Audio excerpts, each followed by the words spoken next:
सभी देखना शुरू कर चुके हैं टीजीटी इंग्लिश तक।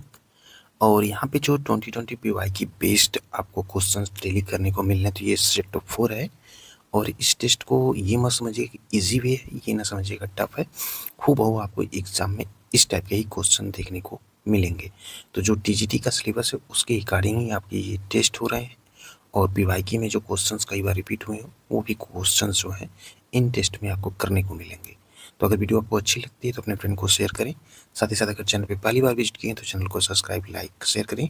और अगर किसी भी टॉपिक पे वीडियो आपको तो कमेंट में आप उसे पिन कर सकते हैं, तो उस पर आपको वीडियो टीजीटी इंग्लिश तक पे देखने को मिलेगी। चलिए वीडियो को शुरू करते हैं। तो पहला क्वेश्चन यहाँ पे सिनोनिम्स में है कि चूज द सिनोनिम। आपको एफेमरल का जो है ये चेक करना है कि कौन सा इसमें सिनोनिम हो गया, यानी कि सेम मीनिंग आपको यहाँ पे चेक करनी है। तो चलिए चेक करते हैं। आपके पास ऑप्शन जो दिया गया है वो इटर्नल दिया गया है। और इटर्नल क्या होगा? इटर्नल का मतलब होता है शाश्वत, और शॉर्ट लिव्ड का मतलब होता है अल्पकालिक। स्ट्रांग का मतलब सभी को पता होगा मजबूत होता है। और परमानेंट का मतलब होता है अस्थाई। बट आपको सबसे पहले देखना एफेमरल का जो है क्या होता है, इसका मतलब जो होता है क्षणभंगुर होता है। अब चेक करेंगे क्षणभंगुर को अल्पकालिक भी कहते हैं, तो राइट ऑप्शन बी हो जाएगा। सेकंड कह रहा है कि choose the synonym of obstinate. Obstinate means होता है जिद्दी, तो इसका मतलब आप जान गए जिद्दी। तब चेक करते हैं ऑप्शन पर। फ्लेक्सिबल मीन्स क्या होता है? तो फ्लेक्सिबल मतलब होता है कि लचीला। और स्टबर्न मीन्स क्या होता है? बर्न मीन्स इसका मतलब जो होता है लचीला होता है, तो इसका मतलब जिद्दी होगा। तो राइट ऑप्शन हमको यहाँ पे लग रहा है कि बी ही राइट ऑप्शन होगा। चलिए थर्ड देखते हैं। Choose the synonym of lucid. Lucid का मतलब होता है स्पष्ट। अब स्पष्ट के लिए चेक करते हैं कौन सा यहाँ पे सिनोनिम होगा। थर्ड में देखिए तो यहाँ पे जो दिया गया है क्लियर, डार्क, डिफिकल्ट, कंफ्यूजिंग, तो रियल यहाँ पे आंसर जो हो जाएगा वो फर्स्ट हो जाएगा, क्लियर हो जाएगा। एंड नेक्स्ट करेगा choose the synonym of prudent. Prudent का पूछ रहा है फोर्थ में कि इसका मतलब होता है विवेकपूर्ण। तो विवेकपूर्ण का सिनोनिम अगर हमें आप केयरफुल, लेजी, एंग्री, प्राउड दिया गया है तो राइट ऑप्शन यहाँ पे होगा केयरफुल। अगला correct choose the synonym of the benevolent. काफ़ी इंपॉर्टेंट है, काफ़ी बार आपको ये रिपीट मिले हैं। तो इसका मतलब जो होता है फिफ्थ वाले का मतलब होता है परोपकारी। परोपकारी का चेक करें ऑप्शन में कौन सा सेम मीनिंग होगा, तो राइट ऑप्शन जो हो जाएगा वो काइंड हो जाएगा। काइंड मतलब होता है क्या? परोपकार। एक प्रकार से जो है दयालुता के संदर्भ में परोपकार, जब किसी के ऊपर करता कोई उपकार। चलिए देखते हैं नेक्स्ट क्वेश्चन। अब यहाँ पे एंटोनिम्स देखेंगे। इस वीडियो के माध्यम से बहुत ही कम समय में आपके सारे क्वेश्चंस ये रिवाइज होते चले, नहीं पढ़े तो याद भी होता चलेगा, नोट डाउन करते चलें, इसका एक बैंक आपके पास बन जाएगा। और लास्ट मोमेंट में आपको रिवाइज करना बहुत ईजी होगा, तो नोट डाउन जरूर करें। अगला करें चूज द एंटोनिम। और बोस का मतलब होता है यहाँ पे, अब हम सिनोनिम चेक करें तो इसका मतलब होता है कि जो है राइट ऑप्शन अगर यहाँ पे देखेंगे तो संक्षिप्त, जो संक्षिप्त मतलब होता है वहाँ पे वर्बोज, बहुत सारे शब्दों को बोलने वाला होता है। तो यहाँ पे राइट ऑप्शन तो दिख रहा है टॉकटिव। और टॉकटिव का मतलब क्या होता है? इसका मतलब भी बहुत सारा बोलने वाला होता है। तो ये तो राइट नहीं, क्योंकि हमको एंटोनिम चेक करना है। तो 6 का जो राइट ऑप्शन हो जाएगा कंसाइज है, इसका मतलब होता है संक्षिप्त। एंटोनिम ऑफ स्कैरसिटी का देखते हैं। स्कैरसिटी का जो होता है यहाँ पे कमी होता है इसका मतलब, और इसके एंटोनिम चेक करेंगे तो राइट ऑप्शन हो जाएगा बी। चलिए अब फ्रेजाइल का चेक करते हैं।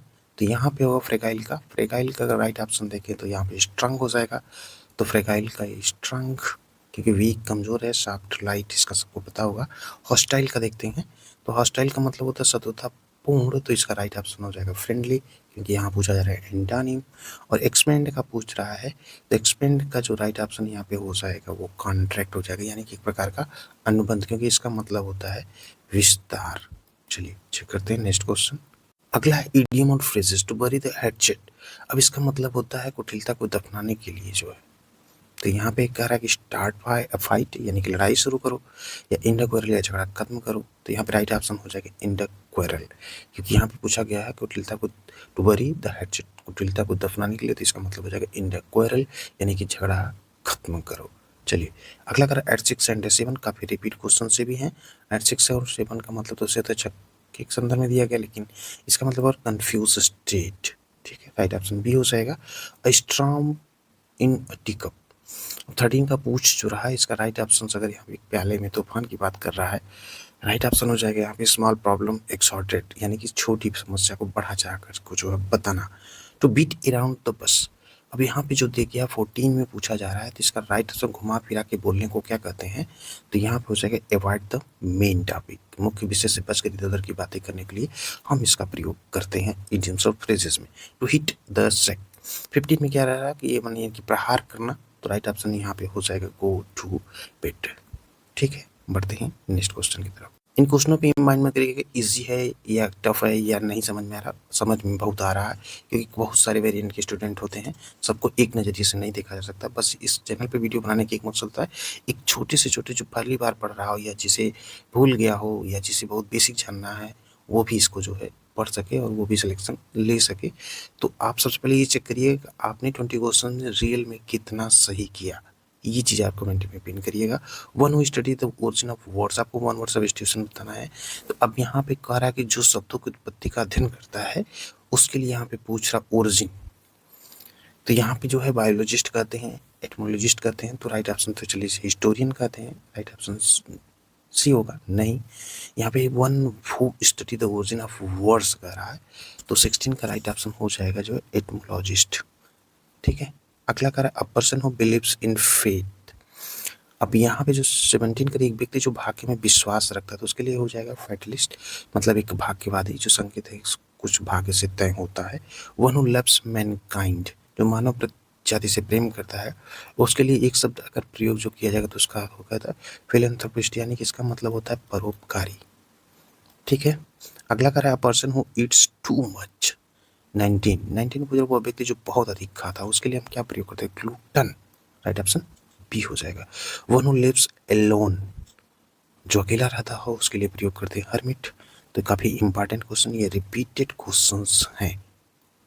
तो आप देख रहे थे TGT English therapy challenging 2020 PY की बेस्ट क्वेश्चंस आंसर, और ये क्वेश्चंस आपको इजी से टफ की तरफ सीरीज बढ़ती चली जाएगी। आज का है सेट 4, आगे की सीरीज में इसी प्रकार से जो लिटरेचर के पाक हैं राइटर, उनके बारे में जो उनके कोट्स दिए गए हैं, जो इंपॉर्टेंट क्वेश्चंस बने, उनके लाइफ स्टाइल से संबंधित सारी वीडियो चैनल पर पढ़िए। और अब आपको सीरीज जो मिलेगी इस पर, उस सब के क्वेश्चंस, एक भी क्वेश्चंस बाहर ना है, ये कोशिश की जाएगी कि हर एक क्वेश्चन को शामिल किया जाए जो एग्जाम ओरिएंटेड हो।